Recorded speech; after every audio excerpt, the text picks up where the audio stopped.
सोचिए, झारखंड के हजारीबाग में एक बिल्कुल आम सा दिन। सब कुछ नॉर्मल चल रहा था, लेकिन कुछ ही देर में वो दिन एक बहुत बड़े, एक दुस्साहसिक अपराध का गवाह बनने वाला था। एक ऐसी वारदात जिसने न सिर्फ उस बैंक को बल्कि पूरे शहर को हिलाकर रख दिया। तो चलिए समझते हैं कि उस दिन आखिर हुआ क्या था।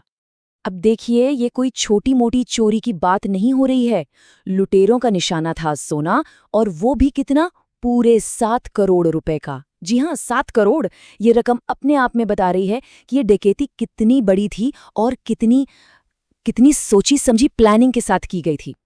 और जानते हैं, इससे भी ज्यादा हैरान करने वाली बात क्या है? वो है समय। ये पूरी की पूरी वारदात सिर्फ और सिर्फ 10 मिनट में खत्म हो गई।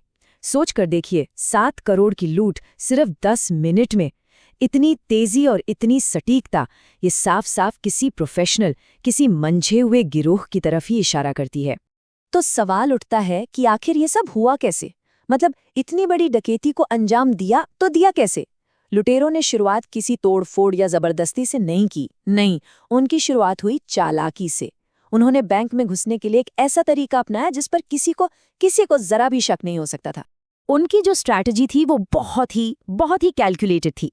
देखिए, पहले दो लोग बिल्कुल आम कस्टमर बनकर बैंक के अंदर आए। काम क्या था? माहौल को समझना, जायजा लेना। और जैसे ही उन्हें लगा कि हाँ, अब सही मौका है, उनके बाकी के दो साथी जो हथियार बंद थे वो भी अंदर आ गए। ये बिल्कुल साफ है कि बैंक पर पूरा कंट्रोल कैसे करना है, इसका हर एक स्टेप, हर एक कदम पहले से तय था। और बस जैसे ही हथियार बाहर निकले, समझिए घड़ी की सुई भागने लगी। खेल शुरू हो चुका था। अब उनके पास सिर्फ वही 10 मिनट थे अपनी पूरी प्लानिंग को अंजाम देने और वहां से रफू चक्कर होने के लिए। ये जो टाइमलाइन है ना, ये उन 10 मिनटों की पूरी कहानी बताती है। 3:19 पर डकैती शुरू होती है और ठीक 3:29 पर लुटेरे सब कुछ लेकर फरार। मतलब मिनट दर मिनट एक्शन। उन 10 मिनटों के अंदर बैंक में सिर्फ और सिर्फ डर और दहशत का माहौल था। अफरा तफरी मची हुई थी। और एक और बात, उनका निशाना कैश काउंटर पर रखी छोटी मोटी रकम बिल्कुल नहीं थी। नहीं, उन्हें पता था, उन्हें ठीक ठीक पता था कि असली खजाना कहाँ छिपा है। और वो था बैंक के गोल्ड लोन सेक्शन और लॉकरों में रखा हुआ कीमती सोना। इससे एक बात तो पक्की लगती है कि उन्होंने बैंक की पहले से पूरी रेकी कर रखी थी। तो डकैती तो हो गई, लुटेरे फरार हो गए। लेकिन कहानी यहाँ खत्म नहीं होती। अब बारी थी पुलिस की। कानून के हाथ अब इन लुटेरों के गिरेबान तक पहुंचने के लिए हरकत में आ चुके थे। और पुलिस ने आते ही एक्शन लिया, वो भी फुल स्पीड में। एक साथ कई मोर्चों पर काम शुरू हो गया। पूरे शहर की नाकेबंदी कर दी गई। मतलब कोई बाहर नहीं जा सकता। बैंक से मिले सीसीटीवी फुटेज को खंगाला जाने लगा और जो भी शुरुआती सुराग मिले, उनके आधार पर आसपास के राज्यों में भी छापेमारी शुरू हो गई।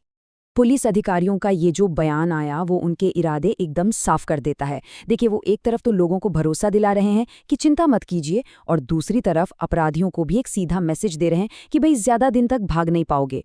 तो अब तक जो कुछ भी हमने देखा और जो कुछ भी हुआ है, उसको देखते हुए अब सबके मन में एक ही बड़ा सवाल घूम रहा है, और वो ये कि क्या ये गिरोह पकड़ा जाएगा? चलिए एक बार फिर से इन नंबर्स पर नजर डालते हैं। 4 लोग, सिर्फ 10 मिनट, और लूट कितने की? 7 करोड़ से भी ज्यादा की। ये सिर्फ नंबर नहीं है, ये इस डकैती के पीछे की हिम्मत और उनकी जो जबरदस्त प्लानिंग थी, उसकी पूरी कहानी बताते हैं। तो आखिर में सवाल यही आकर रुकता है कि इतनी बड़ी, इतनी ऑर्गेनाइज्ड डकैती को अंजाम देने वाला ये गिरोह आखिर कब तक कानून की पकड़ से बाहर रह पाएगा? और शायद इससे भी बड़ा सवाल ये है कि क्या इस एक घटना के बाद हमारे बैंकों की सिक्योरिटी, उनकी सुरक्षा को लेकर भी कुछ बदलेगा?